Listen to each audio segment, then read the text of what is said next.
কেউ যদি বলে আসরের যে নামাজটা পড়বেন এটাই আপনার জীবনের শেষ নামাজ, ওই নামাজ আপনি তাড়াহুড়া করবেন? কথা বলেন। আরে কাঁদতে কাঁদতে আপনি শেষ।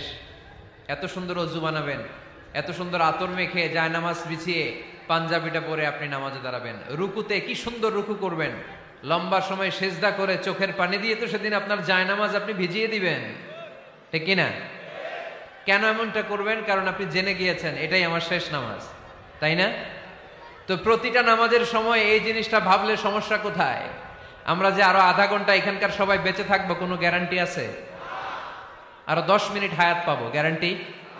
5 মিনিট, 2 মিনিট, শ্বাস যেটা নিলাম, ব্রেথ ইন করলাম, এটার ব্রেথ আউট করতে পারবো, কোনো গ্যারান্টি আছে? তো প্রতিটা সালাতের মুসল্লায় যখন দাঁড়াই এই চিন্তাটা আমাদের মাথায় আসে না কেন যে এটাই আমার শেষ নামাজ?